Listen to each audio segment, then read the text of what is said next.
Meh. All right. Hey, guys. He's Penn. I'm Teller. No, I'm sorry. He's Shane. I'm Damien. Welcome to another edition of Movie Talks. I'm doing one of those random intros. Like, remember when we did BD Club Battle? I'm not associated with this, man. So, this is another edition. No hat today, though! no hat other than when we had Happy Death Day to You, so it's a little bit different, trust me. I wore a hat like all the other times. I had the backwards Batman hat. That is also... Breaking tradition, because somebody cut my name out of the title. Fuck you, I'm gonna mess with the brand. You know what? Messing with the brand. Honestly, after yesterday, I was thinking, well, let's just come up with like random names for the damn show. So if anybody even watches these videos, definitely just put down in the comments what you would like for one of our shows to be, and we'll just put it on there. So today... Hi, I'm Badass, and this is Nada. Well, you know. This is film talk. We'll just call it for this episode. Whatever the fuck. Fine. So we just got done watching Alita Battle Angel.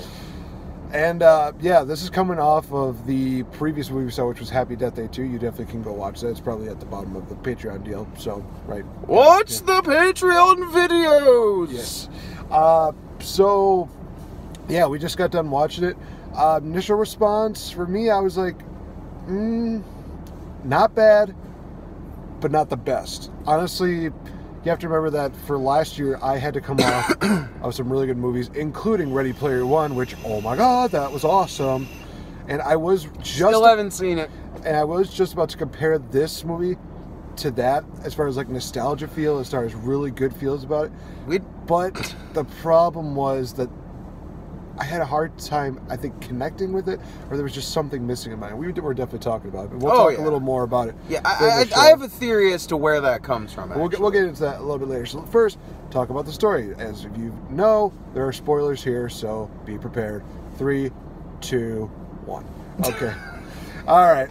So, what is basically the story? Honestly, you had it all summed up pretty well before we even got into the movie. You want me to do it again? Do it again, by all means. Okay, so first and foremost, I'm an anime and manga fan. I have been since I was like 13. I've never read or watched the original series. That being said, very good friend of mine, someone who's one of my closest friends for like 16 years. He's a big fan of it, and he's told me a little bit of it, and I did a little wiki walking on it. And from what I get, the basic setup is the same. It's way in the future. Like, I think it was like 25 something, like 25, 23. It was if you remember, like the first thing that they did was that 20th Century Fox deal, but they did 26. They had it like 2365 or something like that. It was really weird. I honestly thought they were going to just stick the 3 and the 5 down and just put 26 right there. But it's the 24th century essentially, so it's like 300 and plus years in the future. Yeah.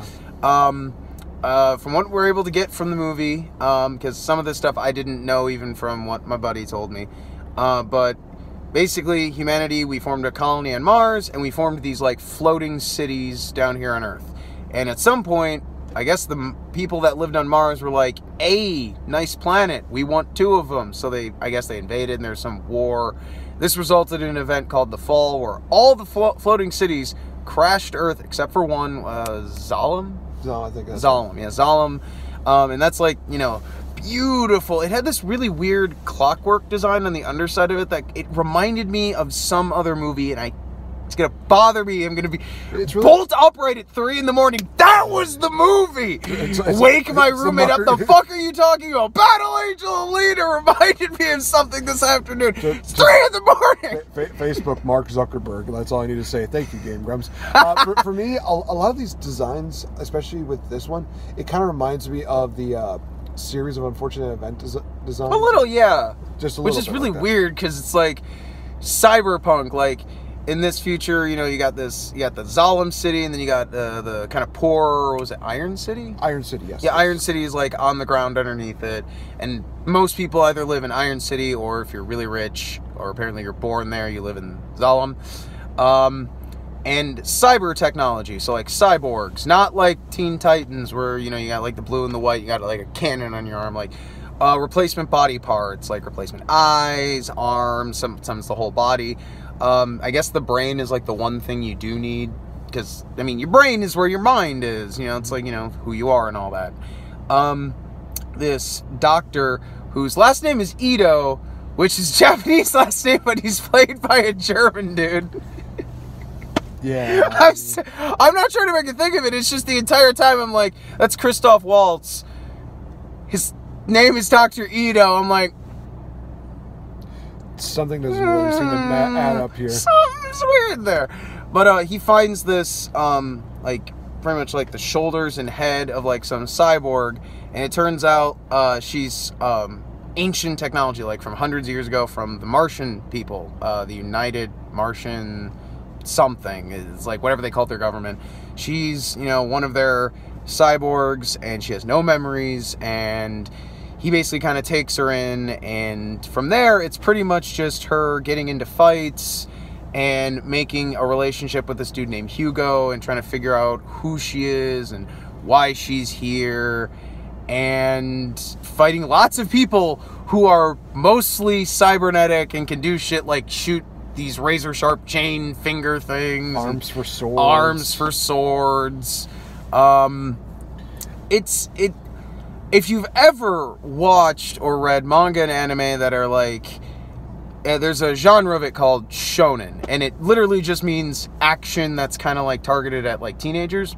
So stuff like Naruto, Dragon Ball Z, One Piece, shit like that. Stuff where you get the whole, you know, with the strength of my friends, I'm gonna, beat the shit out of you, and then they do some really super overpowered, convoluted bullshit, and everything explodes, and the good guys win. That kind of anime. It's kind of like that, but I'm getting the feeling in the original version it was way gorier.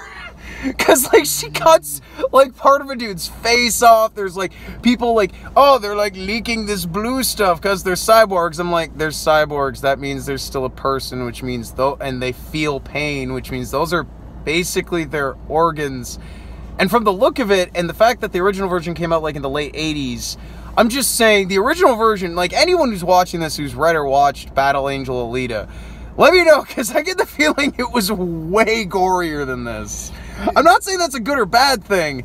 I'm just saying, like, when I see, like, a dude get half his face cut off, and he's like, my face! There's a part of me that wants to laugh, but then there's another part of me that's like, she just cut a dude's face.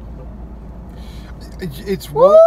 Okay! It's one of those things where I was really surprised that it's still PG-13, because there were some moments where I'm thinking, that's a little more extreme. Fuck your mercy. They get their one use of the way, and it is. I will give you. Can hate this movie if you want.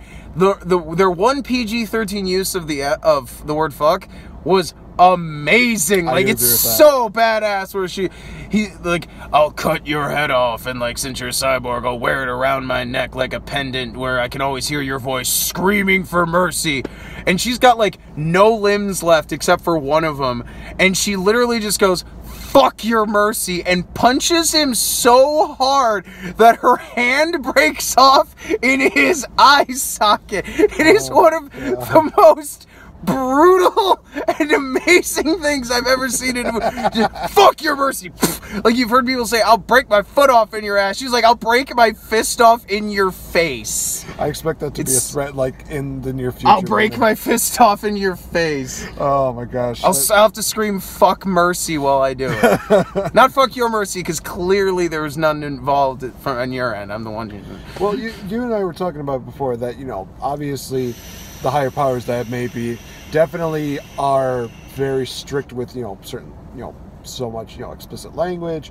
You did mention the fact that, you can only use certain, slang terms, languages, curses, for a certain amount of time. And I think the PG-13s, they're fine with saying fuck as long as it's like very, very minuscule. To me, maybe one or two times. It's a weird word, especially, and I'm not even going to make a joke out of it. Like I said, she cuts a dude's face off. She gets most of her limbs hacked off at one point. There's people like getting ripped apart, crushed to death. You're literally seeing people getting like stabbed and like heads cut off. For crying out loud, like at one point she has like. By the way, I just want to point out, like, she gets a sword at one point, and it said it's the Damascus blade, and I'm just like, if that's supposed to be a reference to real-world Damascus steel, like, that was a thing, and it's some of the most, like, strong, tempered steel, like, an actual Damascus sword, like, that, okay. But, like, she stabs a dude through, like, the solar plexus, like, right about here, and like rips it out, and there's like a pool of blood that his corpse falls into, and he's like being like possessed by this other dude, and the guy's talking through him. So you just have this image of a man slowly dying in a pool of his own blood while another guy talks through him, and that's okay to show on screen, but God forbid you say the word fuck. If you say the fuck word more than one fucking time, like, show, like, decapitation, she gets her hand ripped off in a dude's head. Oh, that's fine, PG-13, whatever. She said fuck twice. Rated R! NC-17! Burn the writer's house to the ground! We have to not say the fuck word in front of children! Well, apparently they're getting that opportunity with this movie, so... Fuck, fuckity, fuck, fuck, fuck! So for kids that are 13, hey, you can go see this movie and you can get the fuck in it. If you're a kid and you're under the age of 18 and you're watching this video and you haven't heard the word fuck before, you have now. Also, what 13-year-old hasn't heard the word fuck? That is the fuck word. I'm calling it the fuck word for the rest of my life now. The fuck word. Another thing that you mentioned that I do agree with is the fact that they do stay focused with, you know, obviously the main character, that being Alita, who I will say, awesome job. The actress who plays her did an incredible job. I'd say she was the best part of the movie. I agree with that. Like, the effects, the performance. I'm going to say this. I'm going to be calling out Will from Kings of the Rings podcast in this video. Because it's funny because he mentions that one of the things he doesn't like about Wonder Woman is the fact that she's, you know, plays dumb when she goes into, like, the New World. She doesn't know what ice cream is. She doesn't know what doors are. Yada, yada, blah, blah, blah. She knew what doors were. Well, she just didn't know what ice cream was. And who are you calling out again? Will. Fuck you, Will. That scene was adorable. So, how did you guys know what ice cream is? In a weird way, that pissed me off all day. I kind of look at this as, like, Alita's almost like a combination, PG-13 combination of a badass who could basically kill you. Had a little bit of Pinocchio in it, as well as Ariel from The Little Mermaid, because the fact that, you know, she's kind of wondering, you know, what the bigger things that are going on in the world, but also she's kind of, you know, trying to figure out, you know, her purpose, just like Pinocchio's trying to figure out his purpose, basically. He wants to be a real boy. She kind of wants to be a real girl. It almost feels like that. I mean, there's that pivotal moment where her and Hugo have that really emotional scene, which we will say, the fact is that they only have that as like a side note compared to the entire movie, a little love connection between a human boy and a cyborg woman, in which literally it followed up with her asking, hey, can a cyborg and a human literally fall in love? I'm surprised it didn't go as far as just say, hey, can a human and a cyborg fuck each other? Okay, I will say this. Like I said, haven't read or watched the original version at all. Don't know much more about it than what I've seen in this movie and what I've been told. I've watched a lot of anime, read a lot of manga. Shit like that, and shit like some of the dialogue in this movie, like, you just made the, you know, it's a bit from the trailer, so this isn't even a spoiler, but it's like, you know, you made the greatest mistake of your life. Oh, what's that? Underestimating who I am. Like, that is exactly the kind of dialogue I expect from anime. Like, I don't care how good the dub is, how good the writing is, you're gonna get dialogue like that. Like, crying out loud, this is a medium of entertainment where the most routine way, one of the cliche ways to make someone your friend, if you're, you know, having a disagreement, is to just beat them half to death in a tournament. Like, I know that's not all anime. Motorball, or that. I know that's not all anime, obviously. Not all anime is Dragon Ball. Sometimes you get shit like Grave of the Fireflies or Jinro and the Wolf Brigade. You know, we're not here to trash all the anime. No. But it's a trope for a reason, especially in this kind of action-heavy genre of anime. So I'll say this, like, this clearly was written by someone who understands the medium, understands, you know, what the fans are probably going to expect.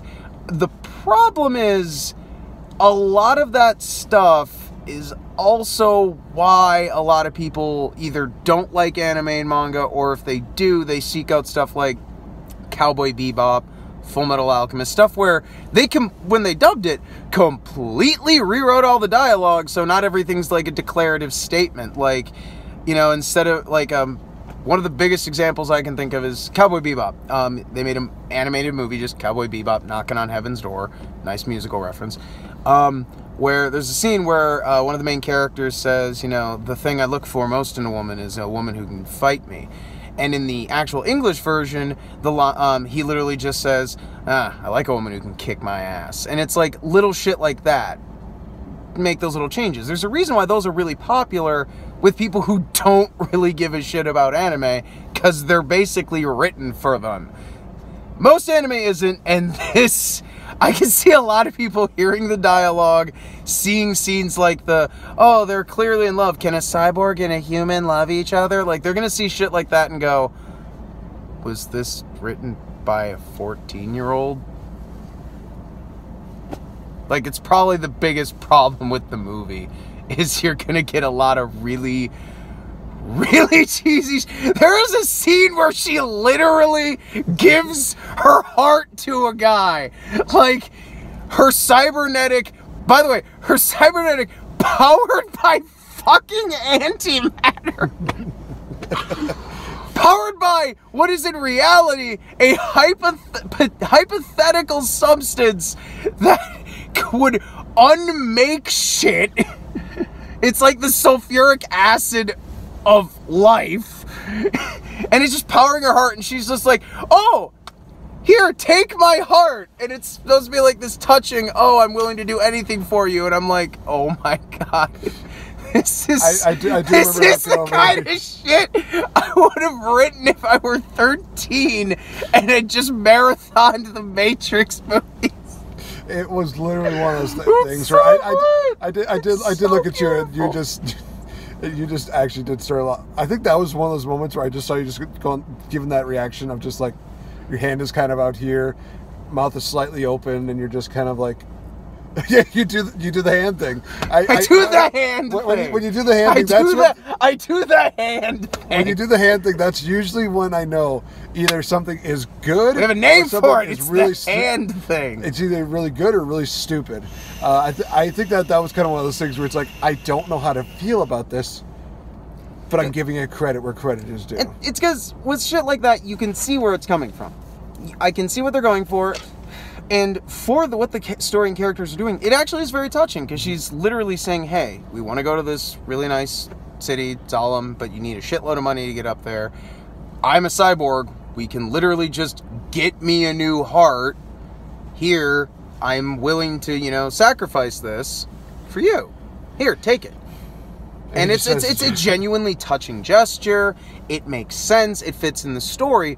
But it's the framing, the execution, the dialogue. That's the shit that throws people off with a lot of anime and manga. Yeah. Like, I'm a huge fan, and I mentioned this series before, because Lionsgate's going to be doing a movie in like a couple years of it. Naruto. Big fan of the manga version. Don't give a shit about the anime. It's got literally hundreds of episodes of bullshit. Rant for another time. Shut up. One of the main character threads is the title character, Naruto, trying to convince his best friend that you don't, like, your past does not define you. You don't need, like, his friend's family was murdered. And he watched it. Obviously, that's going to mess someone up. And when he finds out that his family was murdered because of, like, political reasons, he basically snaps and he's like, I'm going to fuck the government shit up, run it my way. I have the power to do it. Now, you'd think maybe Naruto's going to discuss things with him. He's going to, you know, try to get him to understand, or maybe Naruto's going to reach a point where it's like, okay, my friend is unreachable. He's not going to listen. I have no choice. You know, the people I care about other than him and laws, those matter too. Nope, they just have a fight so big it blows up a valley. Like, that is kind of the shit that happens in this movie. There's no subtlety, hence the, here's my heart. No, this is the kind of shit where it's very on the nose, like, all the fights are insane. Like, if you expect, like, superhero fights get pretty crazy, robots flying everywhere, and Thanos boxing a big giant green dude and snapping his fingers and turning shit into bubbles, or throwing a moon at somebody. See, that's big. This is insane. Like, an old man wields a rocket-powered railroad spike hammer that is bigger than he is. For his day job. His other job is a cybernetic doctor, and the big plot twist with him is that, no, he's not a bad guy, he's a super good guy. Anime the movie. That is what this is. It's fucking... In that respect, it's fucking great. And if you've been waiting for a good anime movie, wow, you've been waiting a while. They've all been bad. Even the Japanese ones, who nobody can do it. They finally at least made one watchable.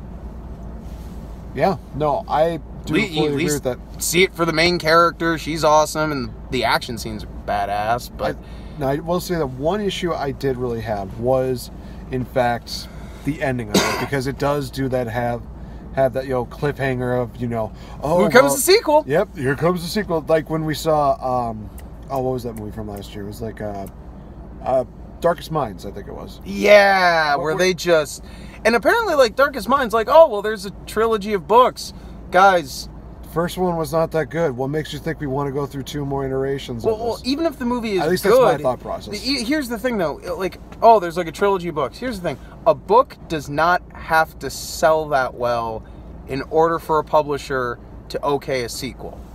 Like, the amount of money that goes into printing and publishing a book, especially nowadays, is low enough that, oh, we sold only like 10,000 copies. Yeah, that's more than enough to, warrant your sequel, since, you'll be doing all the work, hiring your own editor, and all we really need to do is market it, and not even that heavily. I mean, it's much easier. It's like saying that, like, oh, there's a trilogy of books. That's kind of like saying, oh, the books have text in them. It's very common. Movies have to make a bigger budget back. Don't sequel bait in your first movie if you are unsure you can make a follow-up. Especially in this case, since it's directed by James Cameron. Hey, James, Jimmy boy, how are them Avatar sequels coming along? Well, I think he's said that he's got a few coming up in the next year or 2. It has been a decade. Yeah, I know. When are we going to see Battle Angel? Like, apparently the manga is split into 2. Battle Angel Alita, Last Order. Are we going to see the Last Order movie? I would assume. Why not? I mean, I don't know what else. We'll call it that for now. Well, are we going to see that in 2030? Because... But the other thing I would say is, like I mentioned, we talked about this on the way to see the movie about, movies where they sequel bait at the end, or any story, but where they finished up the main plot. Like, everything is resolved, characters have developed, everything's been taken care of, and then all of a sudden, bam, they drop something new right at the end to kickstart a new plot. That is fine. That's fine. Even in a movie where you're unsure if you're going to make your money back. That's fine. This one, the main story isn't done. This felt like the first half of a story. That was my biggest issue, is that there's so much that happens and so many moments where you're like, oh, that was clearly a climax. That was cool, and it definitely moved the story along, but like, the main villain is this dude named Nova, and he basically is not in it until like the last 30 minutes. Well, okay, he's not physically in it. He's the dude that's possessing people, but like, he only does that like 2-3 times before the end. And you only see his face like at least a couple times. So like, his total screen time. Also, the guy was played by Edward Norton, which surprised both of us. It took me a second. Like, when he took the goggles off, I was like, Edward Norton in a long white wig? Like, I thought it was Tom Hiddleston. I was like, oh wow, we're getting. That's who I thought it was initially. I couldn't think of his fucking name. I thought it was him at first, and I'm like, wait, kind of looks like. Nah. But I think it was just the damn thing that kind of hit me, that hurt me, was the fact that where basically they talk about, like, hey, we're doing your motor ball and we're having this is going to be the thing of the champions. Do they show that deal? Nope. They just have Alita basically predicting, like, oh, she's going to win, pointing up with her sword, lighting it up like a Transformer movie, a probably failed one, and just, it was one of those things where I was literally just saying under my breath, do not end it here. Do not end it here. Do not end it here. Fuck it, end it here. Yeah, and it's... I was pissed off about that. If there'd been some kind of resolution to, like, a story arc, I mean... That's the problem. There was no resolution. She beat up a bunch of the low-key guys, and then it's like, is she going to finally meet up with the boss? Technically his spirit, and then kill his apprentice. I mean, like, something. Yeah, like the what's his name? And then Vector. it's like, I'm just gonna point to the sky. I'm gonna pull a Ronda Rousey last year at Royal Rumble and just point for no apparent reason. Like the best. Yeah, actually, bringing Ronda Rousey, that's actually a good comparison to make. You know, a lot of your stuff is wrestling, so there's probably gonna be a lot of wrestling fans watching this. Think of it like this: imagine you have this big storyline leading into the Royal Rumble. Like your Daniel Bryan, Chris Benoit, underdog story. Like, can they win the Rumble? Maybe they go in first or something like that. And they pull it off. They manage to win. And their most hated rival and enemy, someone who's been in the company in WWE as long as they have. They've been bitter, like, you know, Sami Zayn and Kevin Owens kind of thing. And that asshole is the champion. And you see, and camera cuts to the asshole champion watching on the monitor, and he just kind of shakes his head and gives an evil smile, and the underdog babyface points at the WrestleMania sign, and WrestleMania never happens. That's basically, it ends with pointing at the WrestleMania sign, and it's like, guys, we have like 2 more months, 8 weeks at least. Like, no? Okay, sure. Well, see, the thing is that, at least with WrestleMania, she won the Rumble, it's only like, you know, it's like, you know, yeah, with WrestleMania, we only have to wait like 2 months for it. That's fine. With this, we have to wait for a certain period of time to have it, you know, do its situation where, you know, it takes out all of the CGI deals, have to make a good story, or at least a good enough story. And trust me, we're going to get into our final ratings in just a bit, but yeah, it's just that, again, I hated that it ended like that. It's just, there's just certain movies that, you know, you kind of look at it, and here's the thing, let me compare it to, like, say, Star Wars. With the first one, A New Hope, it kind of ended with, you know, everybody having like a happy ending. They blew up the Death Star. It was meant to be self-contained. Like, yeah. It could have been like, oh, they defeated the Empire. It's like, great. Because that was like Fox. Yeah, it was originally Fox that released it. Yeah. Fox and Lucas had no idea it was going to be all that popular. That's why Fox gave him all the merchandising and licensing rights, and that's why that movie could have just been the only Star Wars movie. I think it was also after that they realized, okay, we need to make a sequel. Because holy crap, this made money. If this does good, we might as well have something to wrap it up. Especially when they're writing the script, they're like, okay, they're going to want to address this. We need to make a third one. So yeah, and in that case, it's understandable. It's like, first one, standalone, it's fine. Second one is because they realized the first one was good.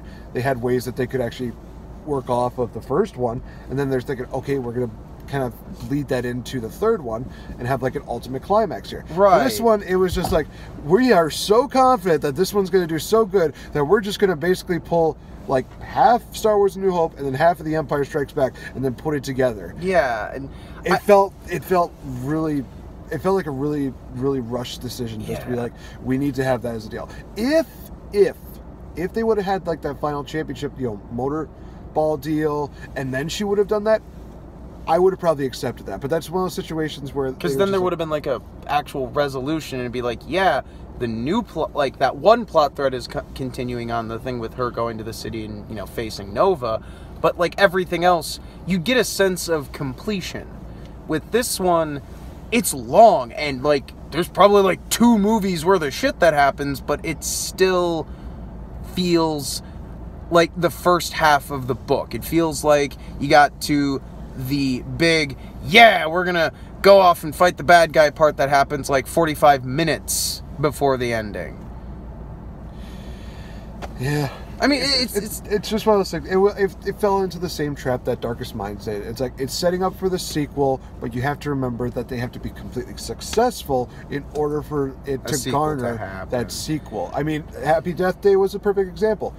were we expecting it to have a sequel? No, we were just like, hey, it's it's done. They had that alternate ending just in case they were going to have a sequel. But they said no, we're keeping that as like a deleted scene there. There's a reason why, because we were not expecting that. And then we got into the second one. It's like, okay, it's still pretty good. Yeah. But you know, it's one of those things where obviously it's still garnered, and it actually still is doing pretty good, I think. From what I've seen. At least from what I heard. And you kind of mentioned it, that it's coming very close to garnering its box office budget. Yeah, its budget was like 170 million. It's made like 130.4. So I mean, and that's in just like what, 3 days? So I mean, it's probably going to be a success. It's probably going to be make its budget back and make more than enough to justify a sequel. I think it's. I can see that. I think the reason why is because it is a bit of a nostalgic spectacle. Mainly because it's got the action scenes. It's got kind of the good storyline. There's something about it that feels old. Like, even if you've never read or watched it. Like, I've never read or watched Battle Angel Alita before, but watching this movie felt... I don't know. It felt like I would... Like, yeah, this kind of feels like... I don't know if it's 80s, 90s... I don't know if it's because I like anime in general and I'm just recognizing shit, but there's something about it that feels like a little bit of a blast from the past. I don't know what it is. I don't know why it is, but I mean, it's definitely... They managed to latch onto something there, at least. Yeah, definitely. All right, so I think we've exhausted enough of the things here. I've got everything I got off my chest. I think you've got yours off your chest. All right, so let's... Oh, you have one more thought? I was just going to say one thing. If you are planning on doing anime adaptations in the future, like Alita had like, I guess, like 9 main volumes and then a sequel with however many, at least we'll say this, it's 15 or more.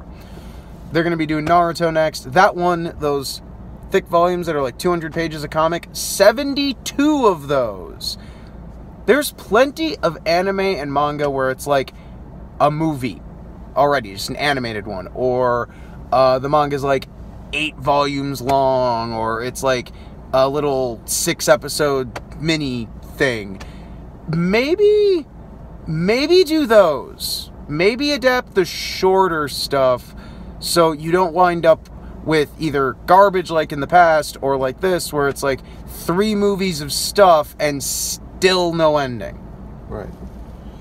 But all right, so let's get into final ratings, and we'll also tell the Rotten Tomatoes score according to, at least for today. It probably changed like months right now. Oh yeah, it'll change. We're still doing this in April. I don't know how many times I can preface this enough, but yeah, let's talk rating wise. What would you give Alita Battle Angel?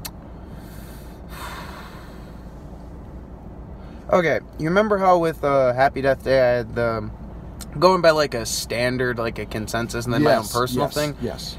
Gonna do one of those again. If I was going by a standard, and it's kind of sad to say that this is still probably the best anime movie, like a 6 out of 10. For myself, I enjoyed it enough that I'd probably say like a 7, but even then, it's like the best that anyone's been able to make out of any of these comics and shows that I and millions of other people enjoy so much has been like a 6 or 7 out of 10. There's just something about this, like either stick to the short stuff like I just said a minute or two ago, or maybe look, if the culture that came up with this shit can't even do it, maybe everyone else should just be like, guys, throw it in the towel. So like I said, going by like a standard of quality, like 6, personal standards, 7. Okay. I'm going with 3 out of 5. Like I said, I kind of enjoyed... I heard the 3 in my brain went out of 10. Shit, dude, you hated this. No, I didn't hate it that much. Yeah, like I said, I kind of enjoyed Happy Death Day a bit more. Maybe it's because it was something that I liked. I do like this movie. It's just, like I said, something about it just felt off. And to nobody's real surprise, we were actually just about the same ballpark as Rotten Tomatoes, because as of right now, they have a 59%, which, maybe that's still a little too rough, but at the same time, we kind of understand. They kind of hit a lot of the flaws. They kind of hit a lot of the problems that this movie has. But it's still an enjoyable movie. I would suggest at least going to see it once. And if you love it, own it. If you liked it for what it was worth for the one time, by all means. They're probably going to make another sequel to it. They practically guaranteed it. But, like I said, I'm just not very keen on it. So, alright. With that being said, that was our review of Alita Battle Angel. Hopefully you guys enjoy it. Well, hopefully you guys enjoyed it by this time. I know so many times I'm at the point where it's like, hopefully you go enjoy it. And it's like, well, they probably have at least enjoyed it once already, because at this point, this is April. I keep forgetting that, but this is all for content for Patreon, so I'm totally for this. We're going to have a lot of shit already for Patreon. Oh, yeah. So for those of you that are Patreon backers, thank you so much for your support. Hopefully you are enjoying these movie reviews that we're doing. There's going to be a lot more coming within the next couple of days as we're recording this. Like I said, honestly, next month in April, we've got Captain Marvel coming out. I'm trying to think of like any other crazy movies that might be. Well, I think we might go watch Fighting with the Family together, and we'll probably do like our own review for that. Kind of almost. I feel like obligated to see that one. As a wrestling fan, I feel a little on the obligated side. I totally understand that. Maybe, this is just a huge maybe, I will watch How to Train Your Dragon 1 and 2, and maybe we can see the third one together. Have you seen 1 and 2 before? I have not.